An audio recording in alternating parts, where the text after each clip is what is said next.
Making payments.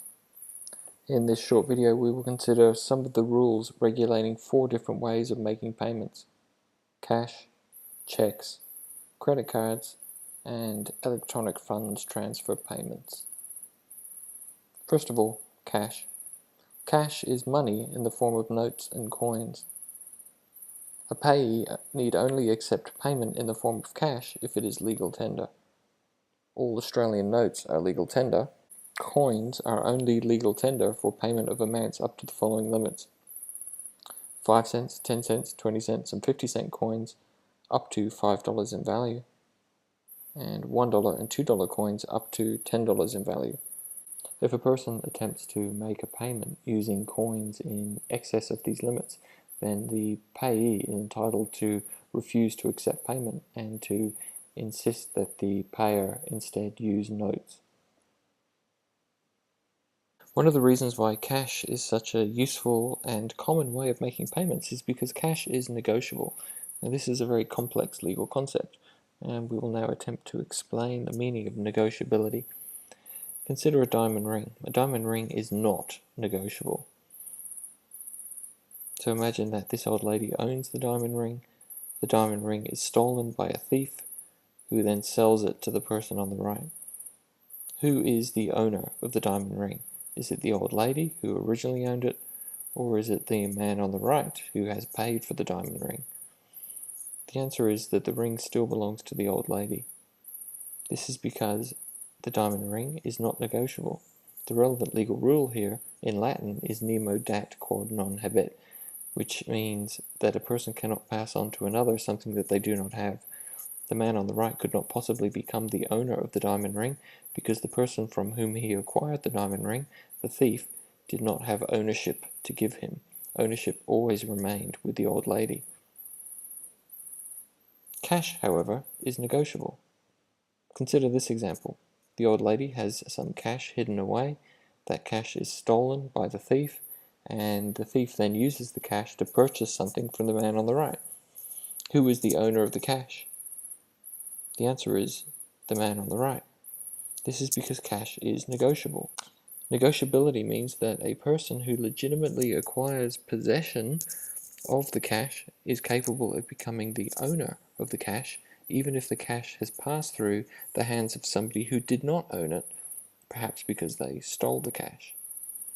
This is why cash is such a reliable and common way of paying for things. It means that a person who receives cash does not have to inquire into the chain of ownership.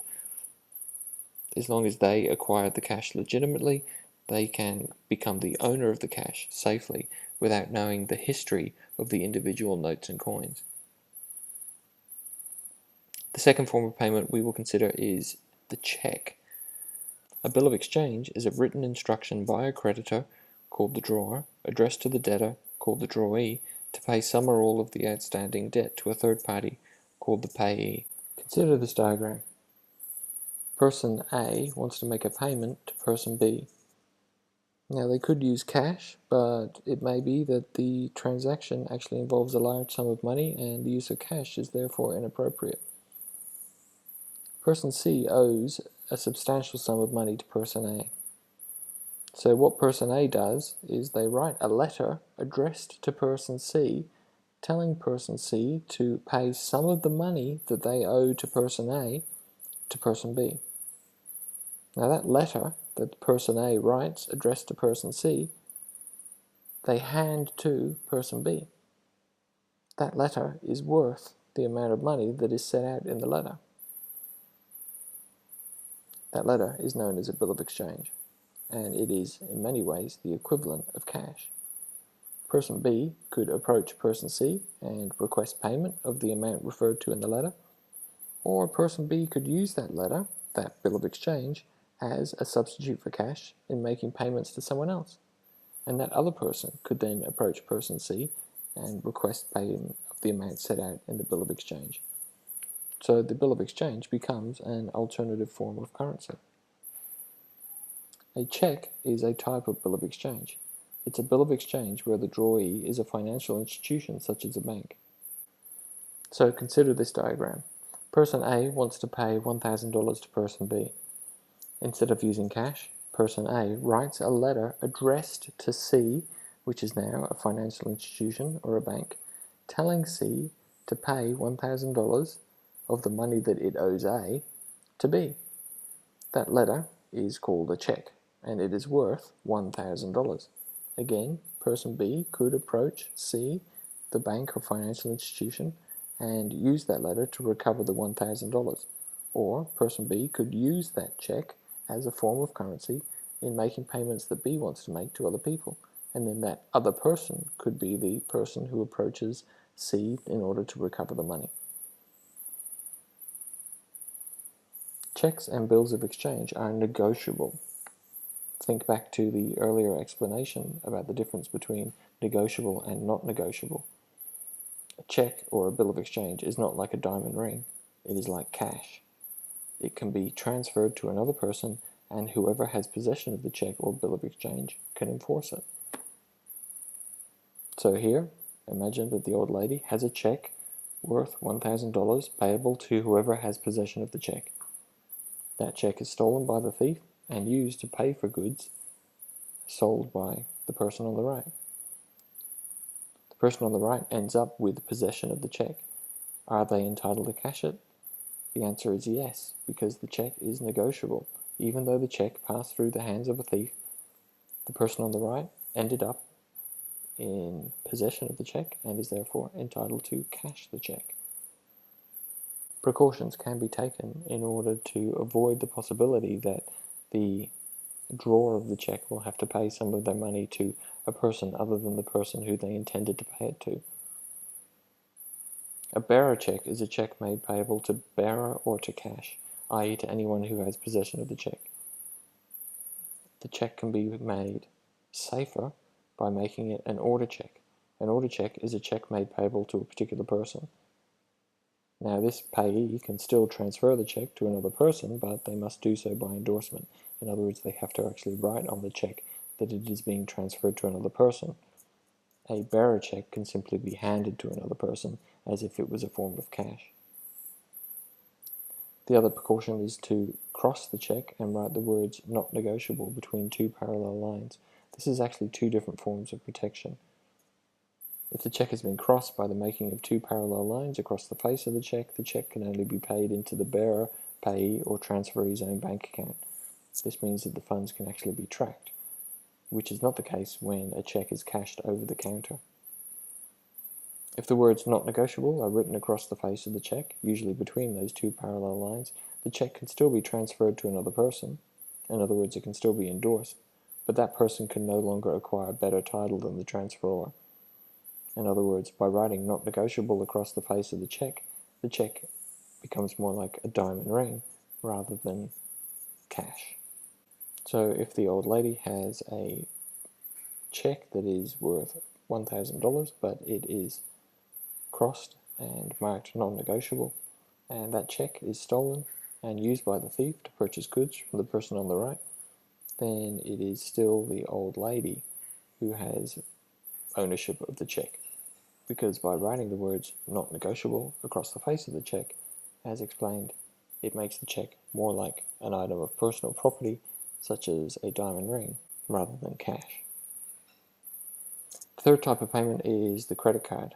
A credit card is regulated by a complex series of contracts between the card holder and the card issuer, between the card holder and the vendor selling the product, between the vendor and its own bank, between the vendor's bank and the card issuer and a credit card association such as MasterCard or Visa. If something goes wrong in a credit card transaction, it is necessary to work out which of these is the relevant contract and then consult the terms of that contract. So when somebody uses a credit card to pay for something, the card holder presents the card to the payee. The payee then contacts their bank, called the acquiring bank. The acquiring bank then contacts the card issuer to see if the details of the credit card are correct. The card issuer then confirms those details with the acquiring bank. The acquiring bank confirms the transaction with the payee, and the payee is then able to provide the product to the card holder. The acquiring bank will then credit the account of the payee. The card issuer will make the payment to the acquiring bank, and the card holder will eventually have to pay their card issuer when they make their monthly credit card payment. If the card holder wishes to challenge a transaction that appears on their credit card statement, they must contact the card issuer as soon as possible. This is a term of the contract between the card holder and the card issuer. The card issuer will contact the acquiring bank, which will in turn contact the payee and demand proof of the transaction. The onus is upon the payee to establish the validity of the transaction, and in the event that they are unable to do so, the acquiring bank will recover the money from the payee's account and the transaction will be reversed. In other words, it is the merchant's responsibility to prove that the transaction was a valid one. It is not the cardholder's responsibility to prove that the transaction was an invalid one. The fourth and final form of payment that we will consider is EFT payments. EFT payments are now regulated by the e-payments code, which is a voluntary code of practice. All banks in Australia are signatories to the e-payments code. The code sets out rules about what happens when things go wrong, including who is liable when there is an unauthorized transaction, the customer's responsibility for looking after their personal identification number and password, and the procedures for making complaints. In the event of an unauthorized transaction, the customer will not be entitled to insist that the transaction be reversed if the financial institution can prove that the customer contributed to the loss by acting fraudulently or not keeping their PIN or password secret, or unreasonably delaying before telling the financial institution that their card has been misused, lost or stolen, or that someone else may know the PIN or password. This is why it's very important to, first of all, know your obligations that you have under the terms of your arrangement with your bank or other financial institution, and to promptly contact your bank or financial institution if you suspect that your card has been stolen or that somebody else has become aware of your PIN or password.